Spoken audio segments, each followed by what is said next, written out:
Genève, capitale des négociations ce mardi. D'abord sur l'Iran, Américains et Iraniens ont échangé de manière indirecte sur le nucléaire. Ça n'a pas duré très longtemps, 4 heures. La délégation américaine a quitté la session sans annonce. En revanche, les Iraniens, Karim Yaoui, affichent un optimisme, disons, mesuré. Selon le chef de la diplomatie, les deux parties sont convenues de principes directeurs pour un accord sur le nucléaire. Sans plus de précision. Sans plus de précision, et c'est vrai que les Américains n'ont pas commenté, ils n'ont même pas évoqué une autre date pour de nouvelles rencontres. C'est vrai que ces principes directeurs, on peut imaginer que ça veut dire un cadre, ce sur quoi on peut discuter et ce qui doit être en quelque sorte évacué de la discussion. C'est vrai que les Iraniens réagissent de façon plutôt positive. Ils ont jugé constructive cette réunion, tout en expliquant que ces progrès ne signifient pas qu'on va parvenir à un accord. On connaît la capacité et le talent des Iraniens pour faire durer les choses et pour gagner du temps.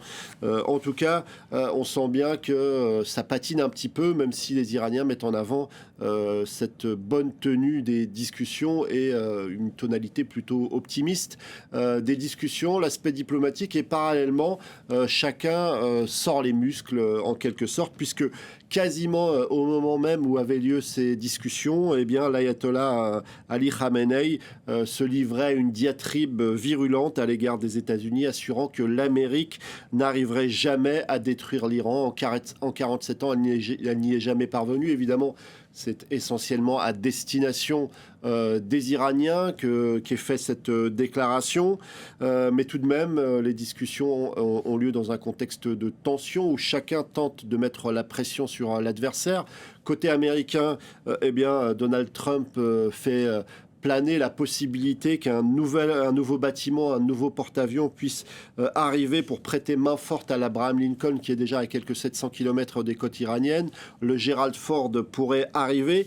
Et d'un autre côté, on voit les gardiens de la Révolution faire des exercices du côté du détroit d'Ormuz. Ils ont déployé des bateaux, des hélicoptères, des drones, des missiles dans un exercice militaire, une démonstration danse stratégique détroit d'Ormuz où passe 1/5 de la production mondiale de pétrole, avec un danger tout de même pour les Iraniens, parce que le blocage du détroit d'Ormuz pourrait évidemment avoir des conséquences économiques désastreuses, mais pas tellement pour les Américains qui, depuis quelques années, ont grandement réduit leur dépendance par rapport au pétrole du Proche-Orient. Les conséquences pourraient finalement être plus dommageables à l'Iran et aux pays de l'Asie qu'aux États-Unis. Arrêtons-nous donc sur ce détroit d'Ormuz un instant. Les Iraniens y mènent actuellement des exercices militaires.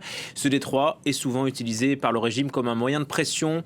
On voit pourquoi avec Alexandra Quarini. C'est l'une des artères maritimes les plus stratégiques au monde. Le détroit d'Ormuz, un bras de mer de seulement 33 km à son point le plus étroit entre l'Iran et Oman, où transite plus de 20% du pétrole et du gaz mondial. Un enjeu économique qui le place régulièrement au cœur de tensions géopolitiques. L'annonce de l'Iran d'y mener des exercices militaires ravive la crainte d'une possible fermeture, une menace brandie depuis plusieurs années par la République islamique. Concrètement, le pays pourrait annoncer une interdiction de navigation, puis inspecter, saisir ou même cibler militairement les navires qui y transitent.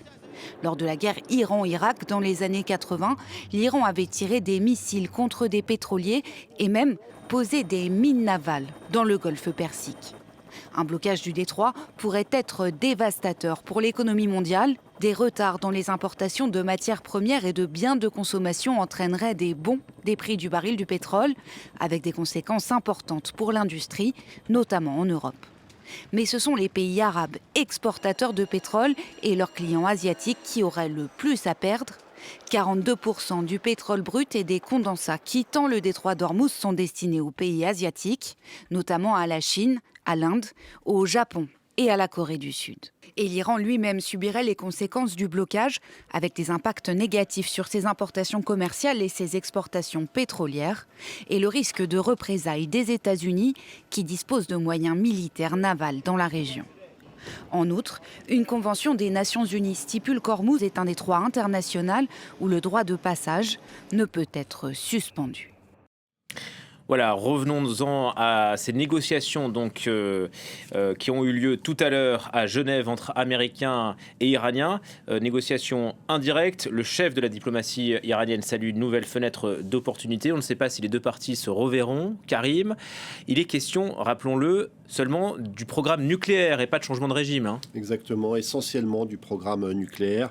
Et c'est vrai qu'on se souvient que le président Donald Trump avait à maintes reprises exigé que Téhéran cesse totalement son enrichissement. Mais d'après les Iraniens, la question du zéro enrichissement n'est plus d'actualité. C'est sans doute ce qui explique qu'ils ont plutôt une vision optimiste de ces discussions. L'Iran est prêt à un compromis, c'est ce qu'ils mettent en avant, notamment concernant un stock d'uranium hautement enrichi en échange des levées des sanctions américaines qui pénalisent l'économie iranienne. Le vice-ministre des Affaires étrangères iranien a rappelé l'offre de l'Iran de diluer son uranium hautement enrichi pour que son taux d'enrichissement soit drastiquement réduit. Il faut rappeler que les accords que les Iraniens avaient signés il y a quelques années prévoyaient un taux d'enrichissement d'un peu moins de 4%. En réalité, ils avaient atteint les 60%. Et donc aujourd'hui, ils expliquent qu'ils sont prêts à diluer cet uranium. Il est question aussi de cet uranium enrichi que les Iraniens ont mis à l'abri peu avant les frappes israélo-américaines qui ont visé les centrales nucléaires. D'ailleurs, les inspecteurs de l'Agence internationale à l'énergie atomique ne savent pas où se trouve cet uranium enrichi. Plusieurs pays, dont la Russie, ont proposé à l'Iran de prendre en charge cet uranium. Et là aussi, cette question pourrait être dans la balance pour tenter de trouver un accord. Et puis, il y a les autres questions qui fâchent et que les Iraniens, semble-t-il, ont réussi à évacuer, celui de l'arsenal balistique de l'Iran, qui est une ligne rouge, puisque finalement, c'est la seule capacité de dissuasion qu'ont les Iraniens. On se souvient que Benyamin Netanyahou avait murmuré à l'oreille de Donald Trump à quel point il était nécessaire de neutraliser cet arsenal balistique, parce que pendant la guerre que les Israéliens ont livrée à l'Iran, parfois les missiles iraniens ont touché des cibles, et ça a montré que malgré sa grande efficacité, le système de défense antimissile iranien peut être saturé.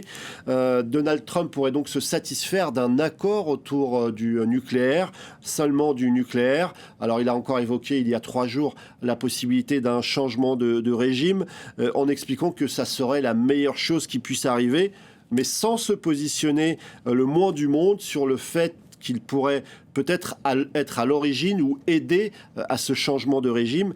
Les Iraniens qui ont pu croire à un moment que Donald Trump pourrait venir à leur secours en ont fait l'amère expérience il y a quelques semaines. Et j'ajoute que les autorités d'Oman qui participaient à ces négociations indirectes évoquent à l'instant de bons progrès entre Américains et Iraniens, même s'il reste du travail. Merci beaucoup Karim.